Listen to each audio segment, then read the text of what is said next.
Good afternoon. My name is Anthony Dollinger, and I am the Chief of Police of the Moscow Police Department. Thank you for joining us.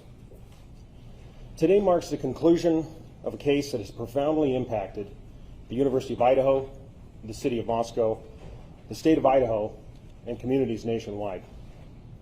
Today's sentencing of Bryan Kohberger brings the legal process to a close following his conviction for the brutal murders of Kayla Gonsalves, Madison Mogan, Zana Kernodle, and Ethan Chapin. While this marks the end of a long and challenging journey through the criminal justice system, we acknowledge that for the families, friends, and loved ones of these four young people, the grief does not end, because the losses are permanent and the pain remains. We want to express our deepest gratitude for their strength and resilience during this challenging time. We will honor their loved ones' memories and reaffirm our commitment to ensuring their lives are not forgotten. This investigation, one of the most complex and high-profile cases in our state's history, was made possible by an extraordinary level of collaboration. From local and state police officers to federal agents and analysts, as well as prosecutors, forensics teams, and technical experts. It also took immense courage, patience, and resilience from a grieving community whose role was invaluable.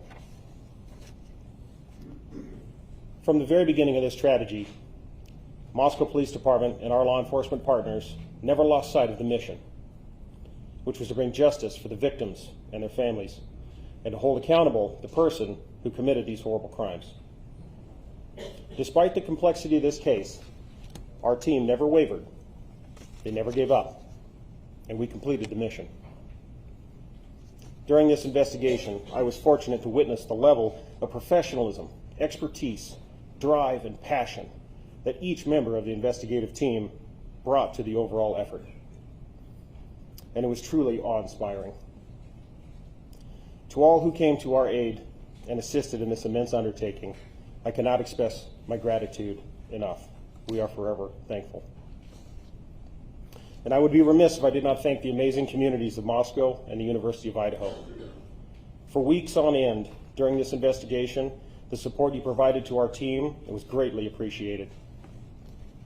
The numerous phone calls, letters, and seemingly endless stream of food helped keep our spirits high and encouraged us to press on. Today, we want to provide an opportunity to hear from the key agencies involved in the investigation, prosecution, and overall response to this case. Each agency played a vital role in pursuit of truth and accountability.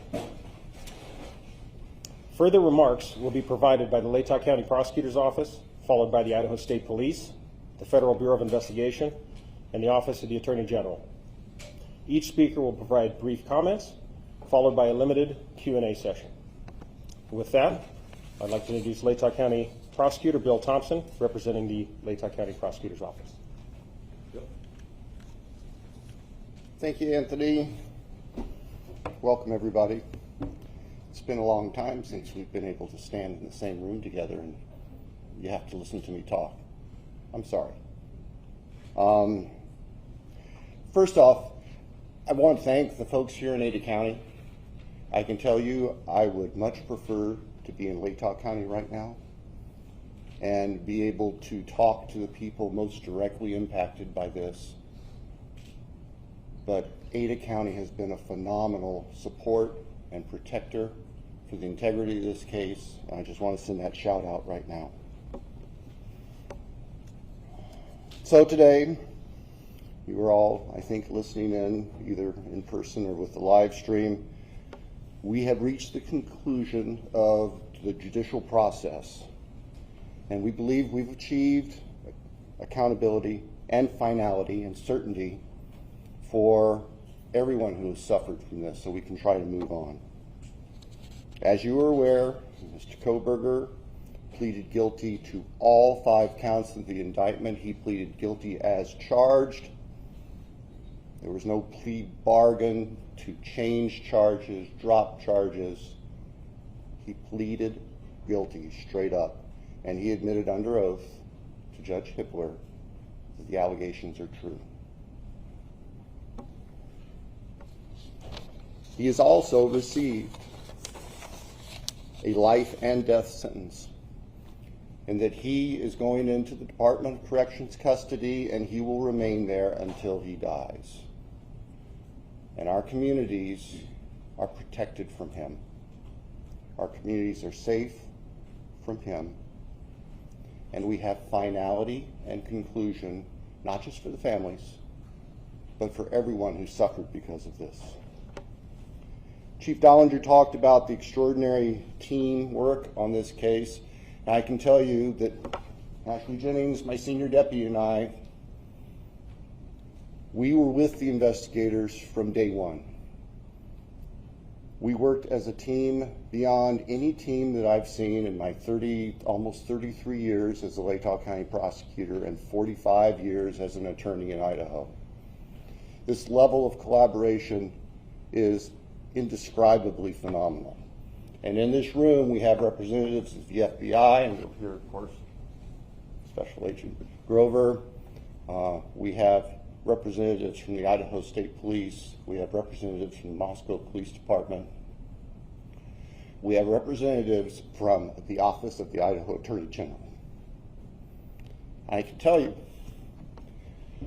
I will be forever grateful for the assistance that Jeff Nye, the head of the criminal division, and his deputy attorneys general, Ingrid Maddie, standing beside him, offered to us. I don't know that we would have been able to reach the conclusion that we have today as successfully without their brilliant and dedicated work. And they too have lived this case from the get-go.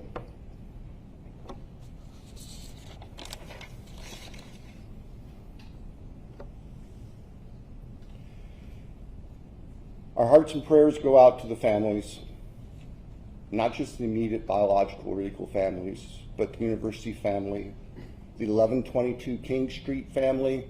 You all saw the group picture, and you've seen that group picture so many times over the past 2.5 years.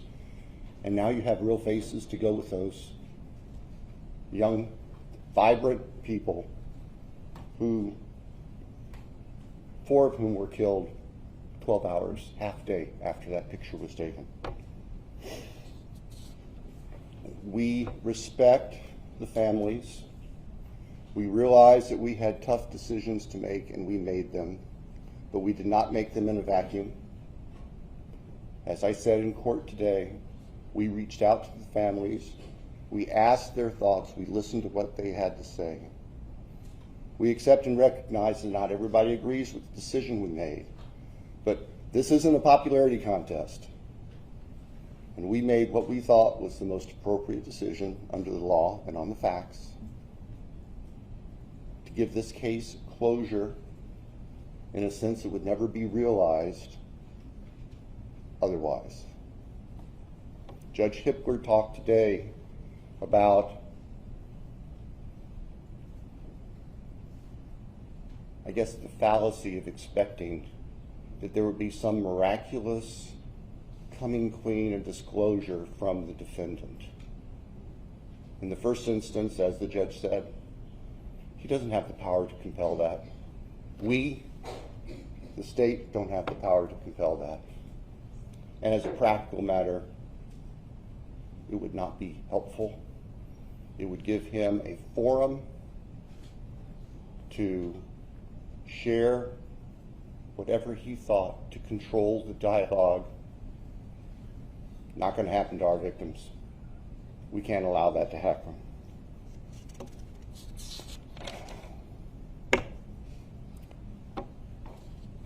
So, I'll say this with caution. I look forward to your questions. I will be perfectly honest with you. I will answer them as best I can. If I can't tell you the answer to something, I'll tell you that. And I ask for your assistance and your respect as we walk through that, because there are still people who are suffering, and I'm not going to victimize families. I'm not going to victimize the deceased again.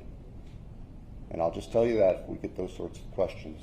But we'll get to that in a little bit. Right now, what I would like to do is hand the podium over to Colonel Bill Gardner from the Idaho State Police so he can share his agency's perspective on this. Thank you. Thanks, Bill. Good afternoon, everyone. I'm Colonel Bill Gardner, Director of the Idaho State Police. To the families, your courage and strength throughout this painful process, it indeed kept us moving forward. Your strength, and particularly your love for one another, was inspiring, and it motivated all of us. You've carried a burden no one should ever have to bear. This investigation demanded the very best from everyone involved. Crime scene teams, forensic scientists, intelligence analysts, and investigators answered the call with professionalism, precision, and resolve. They did not do it for recognition. They did it because 4 innocent lives were taken, and the victims and their families deserve nothing less. It is clear this case required a team approach. Not only did the Moscow Police Department, the Latah County Sheriff's Office, the Idaho State Police, and the FBI come together quickly, but others provided significant assistance behind the scenes. I'd like to highlight a few of those. I personally want to thank Colonel Paris of the Pennsylvania State Police. Once this case moved across the country, the Pennsylvania State Police went out of their way to provide resources and support while our people were on the ground there. Also, it's important to note that from the moment this case began, Governor Little was fully supportive of the investigative process. He provided funding and support to make sure the job was done right. And finally, as was already mentioned, the Idaho Attorney General's office provided significant input and help during the preliminary motions. We relied heavily upon their expertise as we moved throughout this whole process. As law enforcement officers, we often say that this is more than a job, it's a calling. This case reminds us why we answer that call, why we stand for victims, why we fight. In this case, why we fight pure evil, and why we keep going, even when the road is long and answers are hard to find. In this horrific case, I am proud of the work that was done and the people who carried it out. They exemplify the very best of our profession and helped bring closure to 4 families. I'll now turn the podium over to Salt Lake City FBI Field Office Supervisory Senior Resident Agent, Brett Grover.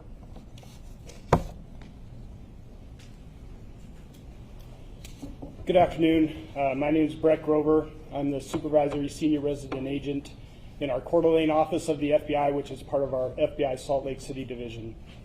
On behalf of the FBI, we offer our deepest condolences to the families of Madison Mogan, Kaylee Gonzalez, Xander Canoodle, and Ethan Chapin. The culmination of this case was a long time coming, and we hope the victims' families and friends have some sense of peace in knowing that Bryan Kohberger is being held responsible and accountable for his heinous actions. The FBI is proud to have supported the Moscow Police Department in the state of Idaho with the investigation and prosecution of this case. Countless hours have gone into this investigation. The FBI dedicated significant resources to include digital and forensic analysis, intelligence support from our folks at FBI headquarters and field offices around the country, and victim services which continue to this day. Today's sentencing also demonstrates how the responsible use of investigative genetic genealogy, or IgG, can transform a crime scene into accountability and closure. The IgG process involves the use of DNA analysis combined with traditional genealogy research to generate investigative leads for unsolved violent crimes. In late 2022, IgG provided a crucial investigative direction for investigators working this case. But I want to be clear, IgG was just one tool that led us here today. It's a powerful complement to the core investigative work done by both the FBI and our partner agencies. The bottom line is that successful cases like this are about strong partnerships and a shared goal, the goal of keeping our communities safe and providing a measure of justice for the families of our victims. Thank you. I'll now turn the time over to the Attorney General for the state of Idaho. Good afternoon. I'm Raul Labrador. I'm the Attorney General of the state of Idaho. Today's a heavy day for the families who lost their children, for the community of Moscow, and for the entire state of Idaho. With the sentencing today, a painful chapter closes in one of the darkest and most heartbreaking moments in our state's history. We're here because 4 young lives were stolen from us far too soon. They were full of promise, They had dreams and aspirations, people who loved them, and communities that believed in them. Their loss is immeasurable. Their absence is felt every day, not only by their families, but by classmates, friends, neighbors, and all of us who came to know their names and their stories. There is no sentence that can bring true justice for this kind of evil. Nothing we do today can undo the heartache or fill the empty chairs at family tables. But today's sentencing ensures one thing, that the perpetrator will never again walk free. In fact, he will never harm another family. I want to extend my deepest gratitude to Prosecutor Bill Thompson, whose steady leadership has guided this case from the beginning, to the people of Latah County for their trust and commitment to justice, and to the state of Idaho, and to the state, also to the local and federal law enforcement communities who have been focused on bringing justice for the victims. I also want to recognize Jeff Nye, who's the chief of my office's criminal law division, and the team of attorneys in my office who work side by side with local prosecutors. Their contributions were quiet but vital. They helped protect the grand jury's work. They pushed back against legal challenges and successfully defended the use of advanced forensic tools that helped identify Kohberger. These were groundbreaking legal efforts done with resolve, with care, and in the name of public safety. Their outstanding legal work spared the families and the public from a drawn-out, painful trial that would have reopened wounds and prolonged the family's agony. When I became the Attorney General 2.5 years ago, I interviewed Jeff Nye. He was not the chief of the criminal division at the time. And I asked him if there was anything he would change in the Office of Attorney General. If you get to know Jeff, he had a long list. It was a very long list of things that he would change in the criminal division. But the first thing he talked about was the fact that our office was not helping local prosecutors with their prosecution. It was a take it or leave it kind of approach, that we either took the case and handled all the matter, or we did nothing at all. And he said that there were important cases where we could actually assist in the Office of Attorney General. It's one of the reasons I hired him to be my chief of the criminal division, and I think today culminates the wise decision that he had to make those changes and the important change that we made in the office. This moment didn't come easily. It was the result of tireless effort, careful preparation, and unwavering pursuit of the truth. Behind the scenes, our legal teams worked diligently to defend dozens of legal challenges. Their efforts not only helped ensure a just outcome, they also spared the families and the community from the painful trial and endless appeals that would have reopened deep wounds. To the families of Madison, Kaylee, Xana, and Ethan, no words from any of us, no legal ruling, and no sentence from a judge can heal what you've endured. But I want you to know this. My sincere wish is that you have not carried this burden alone. Idaho grieves with you, Idaho stands with you, and your children's names will not be forgotten. We honor them, not only with our words today, but with our commitment to protecting others in their memory. I will never stop fighting for the people of Idaho, and I thank every single member of this community who has just reached out to the families and supported them. And may God bless the souls of the victims and the families who have suffered. Thank you. Now we will transition into our question and answer phase. Joining me at the podium will be Bill Thompson from the prosecutor's office and the two lead investigators, Brett Payne and Darren Gilbertson. Just a couple of things before we begin. We recognize that everyone has a lot of questions. We're going to try to do our best to get to as many as we possibly can. Also, keep in mind that there are still some things that we are unable to talk about because of either privacy interests for the victims and their families, and or they are under seal currently in the court.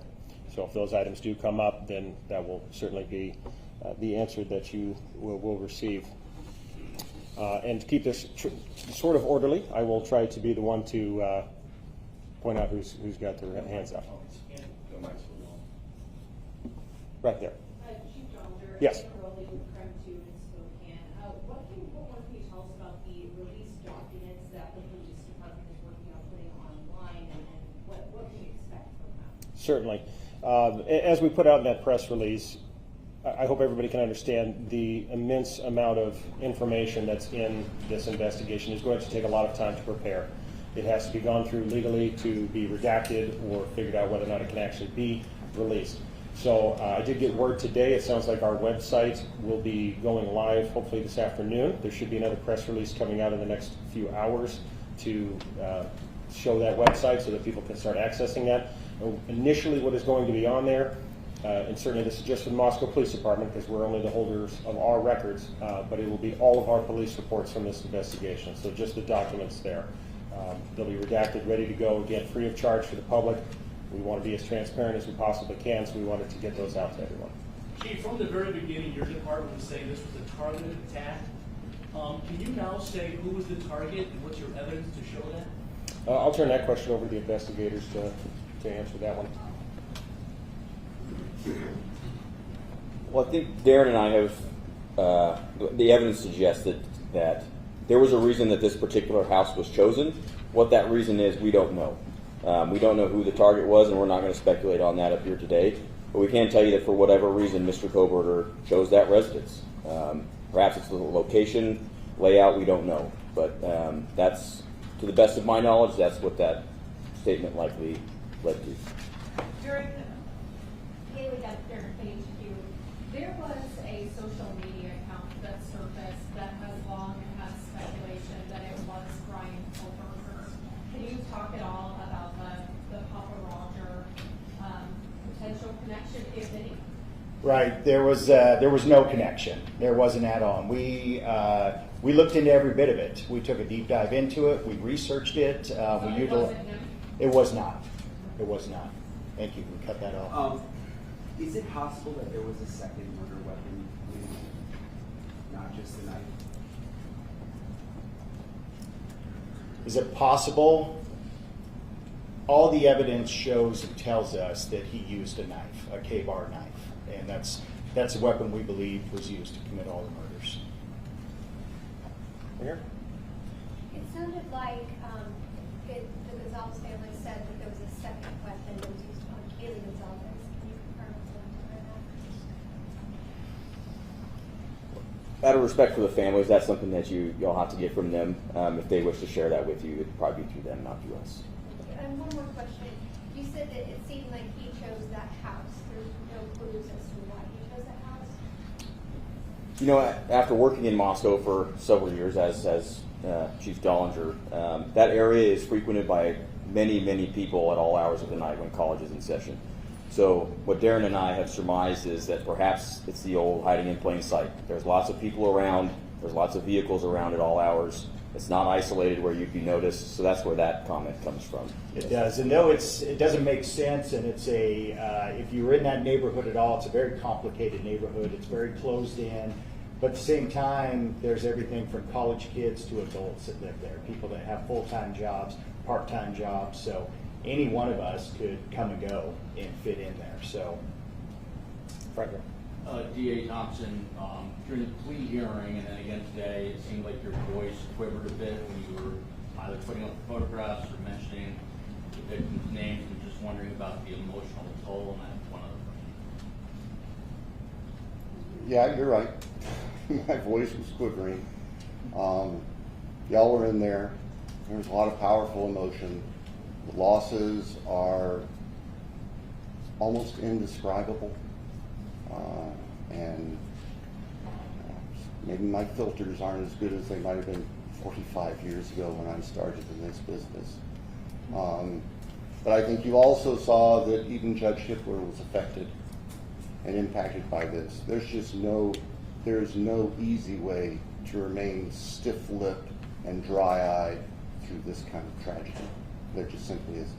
I'm sure you're not aware of this yet, but there was a photograph where they zoomed in on a picture that Bryan Kohberger had on the defense counsel table. And it was an image of a black heart. I don't know if you've heard this or you've seen the image. Hearing this, your thoughts? First, I've heard of it. first I've heard of it. There is something I need to say though real quick. This is the product of, I'm sure I'm getting old in my failed memory, but there's one other person I need to recognize, and this is very important to us because this was a key person that was going to take us through trial, and that's Josh Hurwitz, the former United States Attorney for the District of Idaho who left office and voluntarily joined our office as a special deputy to help us. My apologies for the oversight as I wasn't reading my notes correctly, but thank you for that little interlude. Chief? Yes. I guess my question is for Mr. Thompson, since you're still up there, incidentally due to falling crime.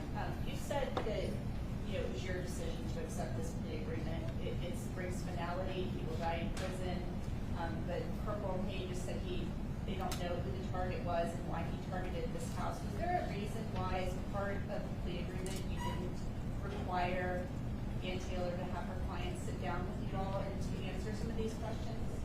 I think that Judge Hippler addressed that today very, very well. Of course, Judge Hippler addresses everything very well, we've found. The law does not give the court or us the power to require a specific factual allocution. And just let me finish. And we recognize that.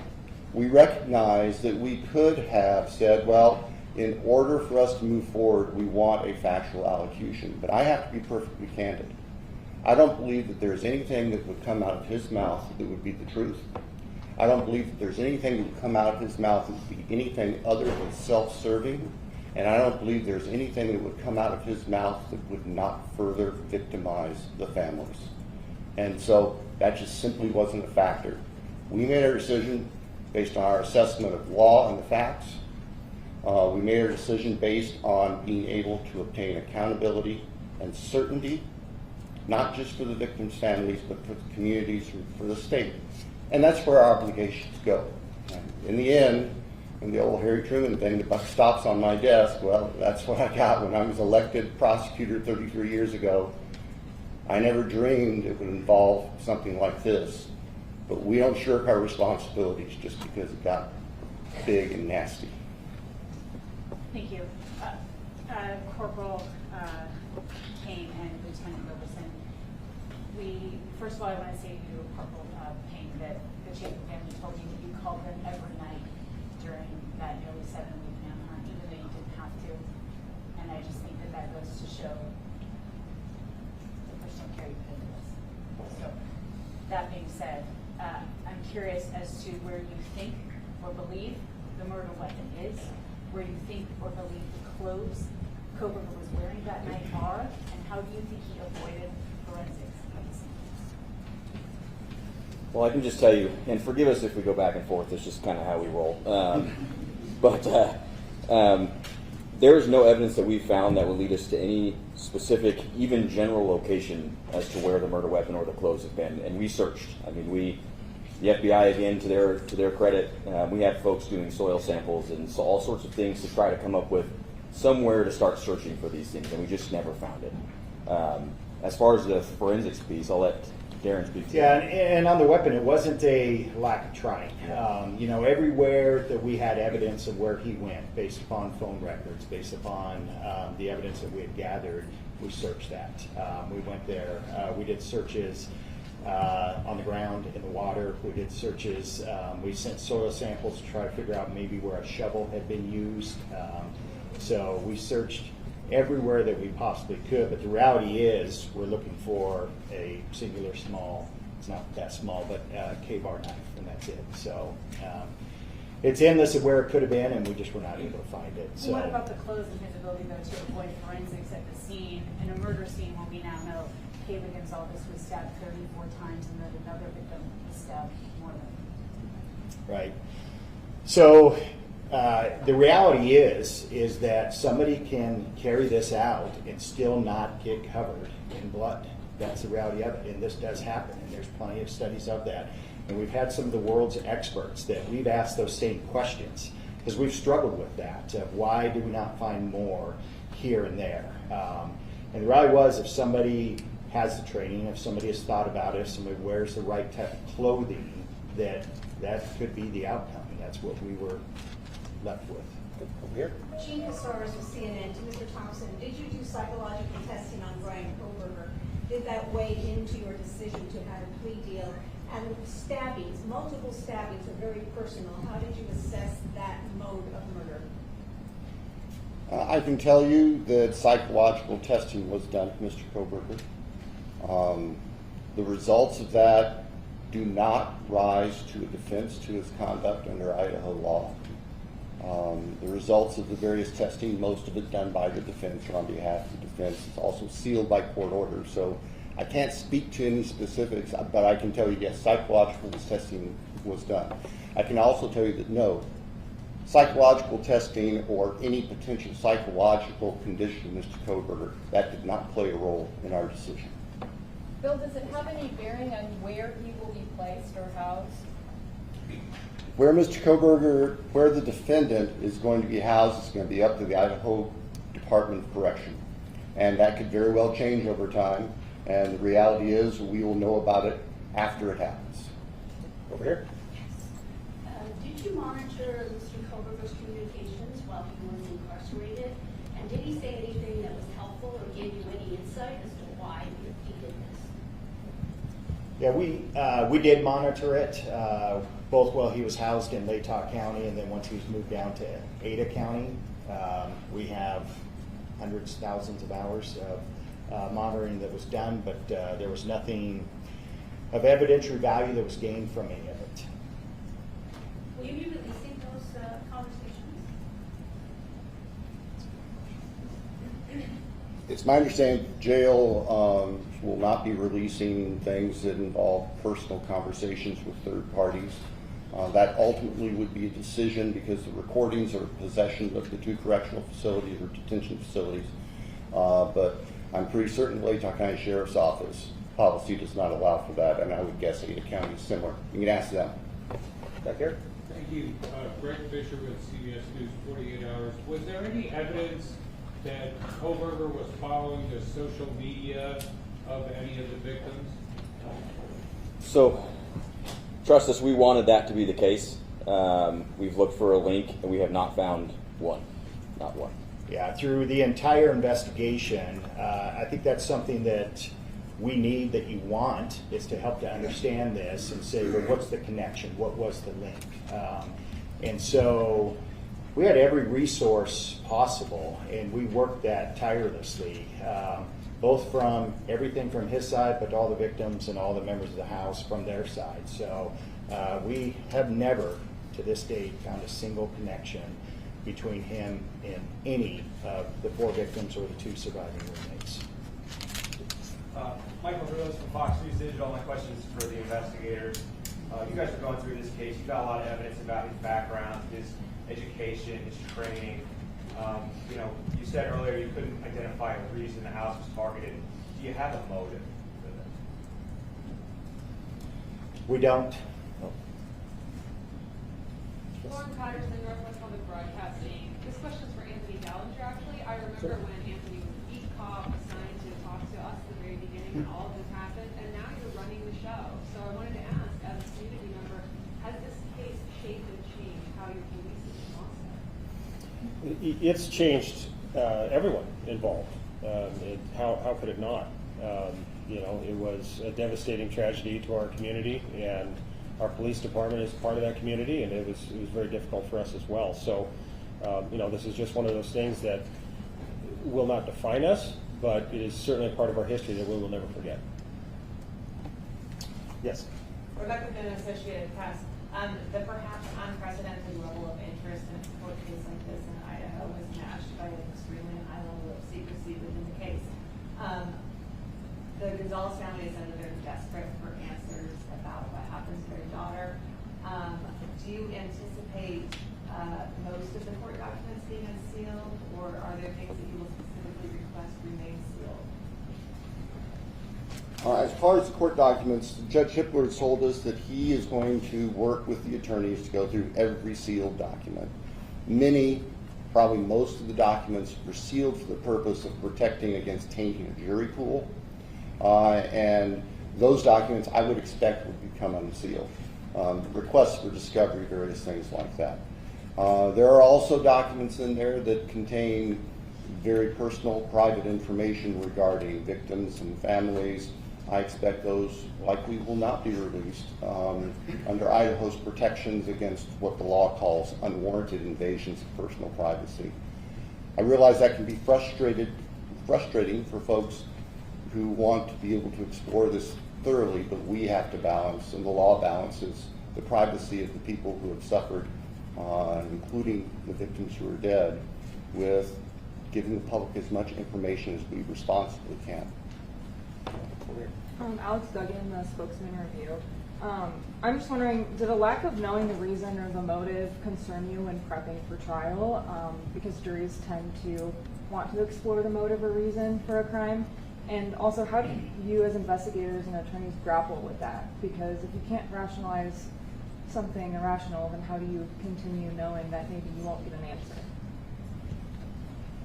Well, I'll tell you from an investigator standpoint, we already know and realize we often don't get to know that. We want it. We all do. We naturally want that. But the reality is it's not something that we have to have or that we get. And the reality also is that oftentimes those very things that you're asking about, they're only known to one person. It's the person that commits those crimes. And I think that's probably what we have here.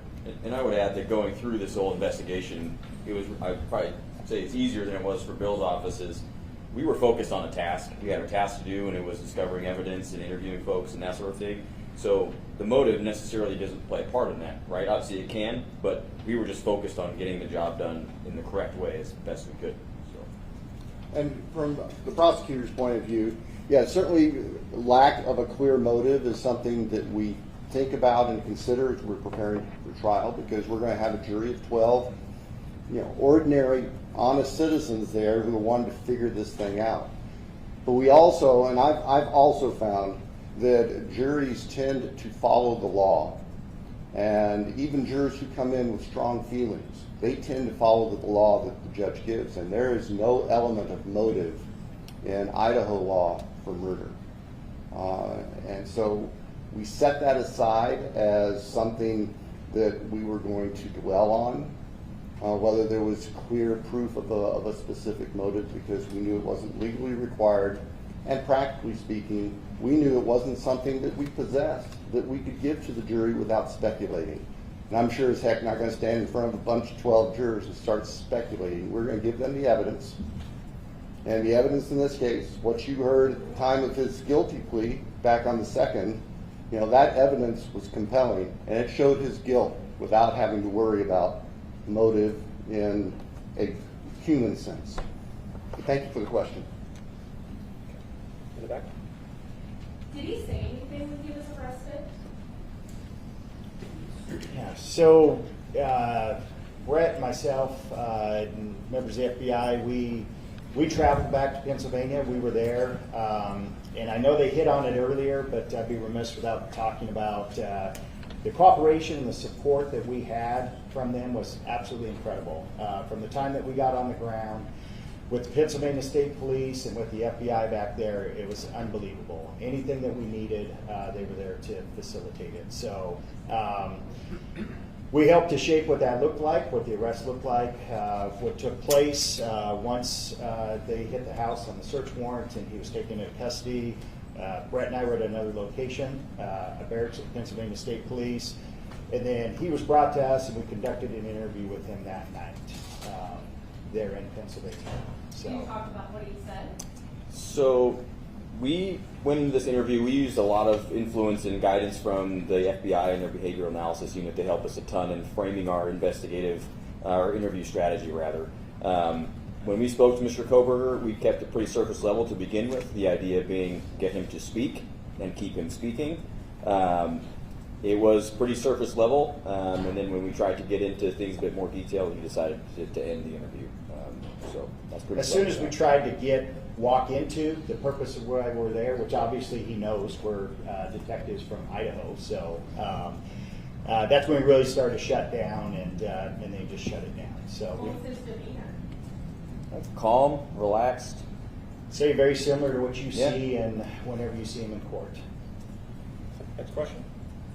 Yes, sir. Yeah, Mike Baker from the New York Times. I'm wondering if you can talk about Mr. Kohberger's family, whether you've got much cooperation, tips, input from them along the way. The only thing I'm really able to talk about is that we didn't get any tips or any evidentiary items from the family. So, anything to add to that? Yeah. Yes. Just wondering if you ever had an idea of what made Mr. Kohberger take the plea deal again? No.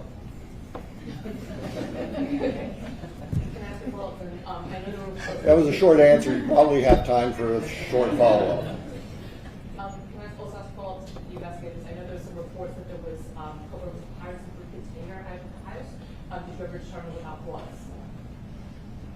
No, and the belief was in the one of the roommates in her statement, and that's out there, was that she observed something in his hand when she saw him, but we don't know what it was.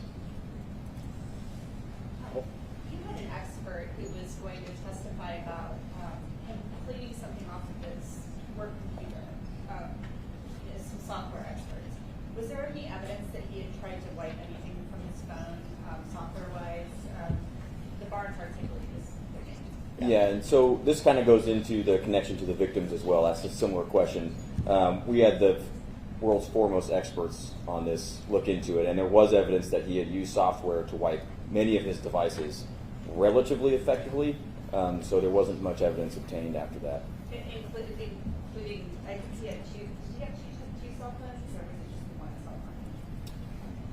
I think he had one active phone, but I don't remember, so don't quote me if he had more at his home So office or it was more somewhere than else. just the work computer that he had wiped? Yeah, he regularly used software to try to wipe, clear things off. He used VPN on his devices also. Hey, back here. Kevin Fixler with the Idaho Statesman. I'm hoping you can walk us through the decision to hand off the DNA process on the knife sheet over to Offram Labs, who's contracted by ISP, and then ultimately the FBI takes over that IgG process. And then Prosecutor Thompson, I'm curious if you had concerns about constitutional rights issues based on how the FBI conducted themselves in that portion. I'll start and I'll speak briefly to, when we were notified that we had a DNA from the knife sheath, and it was a single source male DNA, touch DNA, then we knew that we had capabilities to take that further. So that you're correct, the Idaho State Police has a contract with Offram Laboratories in Texas. So we flew that over there, and they started the process of working that in what was the beginning of the IgG process. And at some point during it, we were working with the FBI, which we did closely throughout the entire case and every aspect of it. We talked and met with them, and they had further resources and some capabilities that we thought may get us somewhere quicker. And so we made the decision to then shift that to the FBI and continue that process there. And as to your question about legal concerns, my simple answer is no. I didn't have legal concerns about how the FBI conducted their IgG investigation. I know that was the subject of lengthy, detailed, painfully detailed motions and briefing, and Mr. Nye rose to the occasion and was able to address all of that. But in the end, it's simply no different than sending somebody undercover into any place to gather information. And I was not concerned about the legality of it. And the judge came through and made the right decision that there was no violation of the defendant's rights or anybody else's rights. Had he not left the knife sheath behind, would you have been able to track him down? We've talked about this ad nauseum. And the answer is yes. Through the car, most likely. We had some amazing people going truly line by line over tens of thousands of white Hyundai Elantras. So we believe we would have got to it through that avenue. The time frame for that is uncertain. It could have been a week later, it could have been 2 months later. We just don't know. We would have found it. We would have found it. There's a lot of questions in regards to that initial window. Brett and I made the decision on what that window was, even though the experts were saying there may be more years that match it, but the simple numbers that we began to look at were astronomical, of thousands and thousands, tens of thousands of these vehicles. So we chose to try to narrow it and start smaller And then as we had to, we were going to open that up. But we both believe we would have gotten him to the car eventually. A question for Mr. Thompson. Amanda Rowley with Current 2. It appears that the plea deal, it felt a bit rushed. So the question is, why did it happen so quickly, considering some of the families were against it? And also, the Mogan family at the plea hearing mentioned saying that this is the best possible outcome. Just wondering, do you agree with that, or would you like to see a different outcome? Well, I think we agree with the Mogan family. Our decision was that this is the best possible outcome, all things considered, and factoring into that, that the defendant was prepared to plead guilty as charged. Now, if that hadn't been a factor, we'd be picking a jury for trial starting right now, or starting this week. What was the first part? Why was this such a quick? It felt rushed. So why did this happen so quickly for the family? Now, I hear you. The process moved quickly. There's no doubt about it. And like I outlined for the court earlier today, things changed dynamically the week following the June 18th hearings on the defense motion for a continuance and the alternate perpetrator motion, where Judge Hippler made it very clear that the defense was not going to prevail on either of those.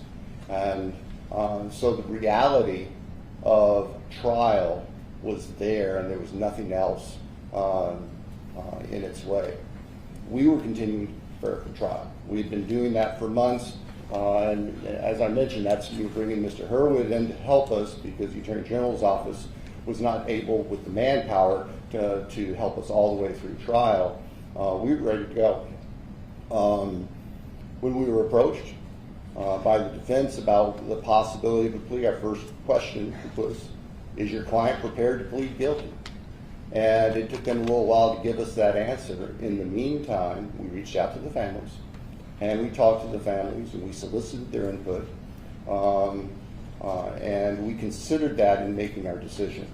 The fact of the matter is, and I think Judge Hippler commented on this back on July 2nd when we were in court, is that the logistics of the upcoming trial, with 10,000 prospective jurors being summoned in, the court staff making arrangements and preparing to process that part of the case, dictated that if the case was going to resolve, it needed to resolve quickly. And so that kind of drove the pace over that weekend, the last weekend of June.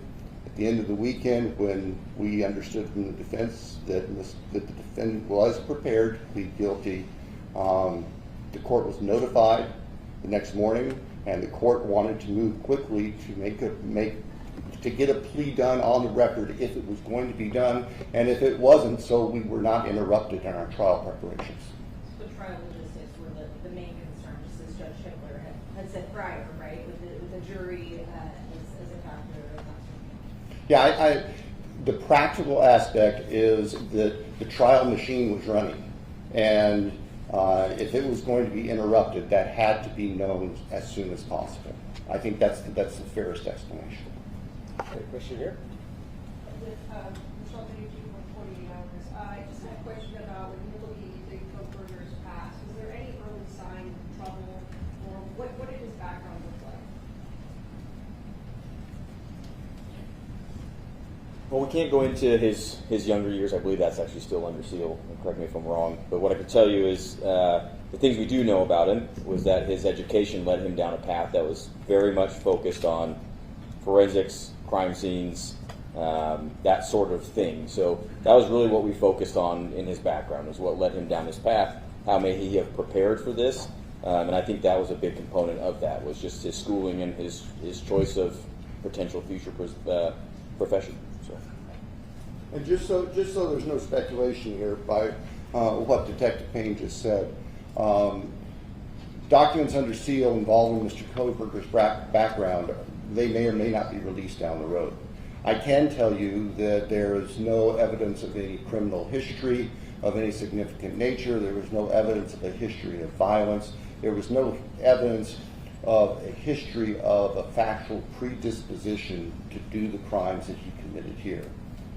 So if there are any concerns among your listeners or readers that somehow he was a serial killer in waiting with all these prior actions. We are not aware of any behaviors like that that preceded what happened here in Idaho. I'll take this question here, and then we're going to have two more after that. Yeah, Finish I up. have a running with CBS News' questions for Mr. Thompson. Mr. Thompson, you talked about being in a victim experience before the plea deal was reached, including the Gonzalez's. Have you spoken to the Gonzalez's afterward about their displeasure with this? And so what's that conversation about? We have spoken with families afterwards, and I can tell you that families that did not agree with our decision have made that very clear to us. And I don't expect anything different. I respect, and we respect, that everyone is going to grieve differently, even within family units. And everyone is going to look at the case and possible resolutions from their own light, and they are entitled to that as victims. I'm not going to pretend that everybody was just fine with our decision, because there were families and family members who were not. And we accept that. We recognize that. It's just a fact of life. Two more questions? Called on you yet? It was stated earlier that the target is unknown. However, it's been speculated that the convicted may have encountered Maddie while she was serving at the Magritte restaurant due to the vegan menu options. When his digital data was analyzed, were there any location pins or any information there that could have connected him to where Maddie worked? No, there wasn't. Like I said earlier, we wanted that. We looked for it in every possible way, digitally, financially, physical location, anything you could think of, anything that we thought, where's the connection, where's the overlap, and we searched tirelessly and never found it. So he never was at that restaurant? I can't say that he was never there at all, but we never found any evidence at all from interviewing everybody that we possibly could, talking to every person that would have that information to be able to show that he was there, or that there was a connection through the restaurant. Okay, last question here. Okay, just two follow-ups to earlier questions, if that's okay, so I can make sure we're understanding everybody correctly. First of all, Mike's question about the family. You said that you didn't get any evidence from the family. Was there any hindrance in the investigation from the family? And was there any specific evidence you were hoping to get? Are you talking about his family, Kohberger's? Yes.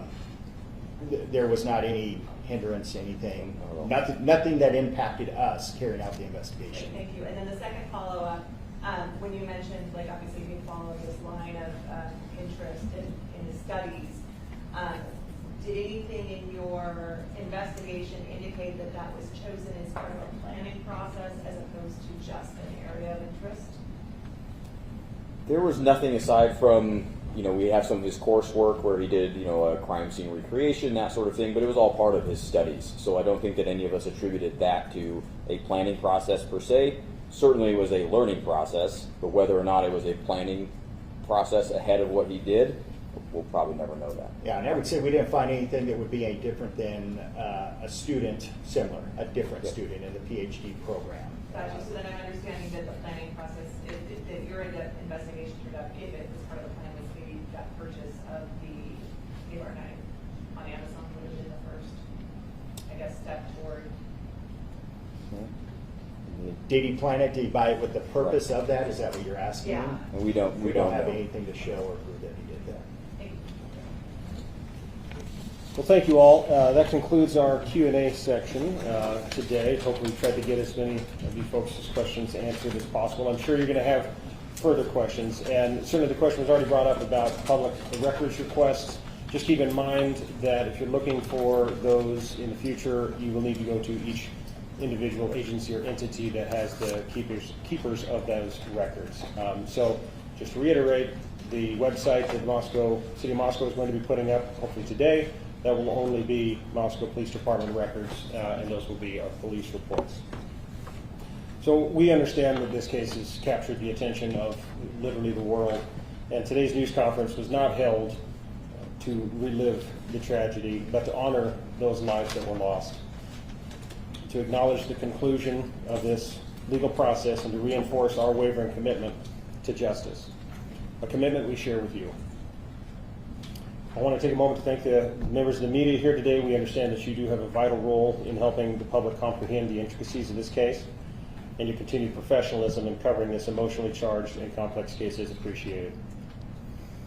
No additional comments from law enforcement will be made today, and if you have further questions, please feel free to submit those through the agency's public information officers. Thank you very much. Thank you.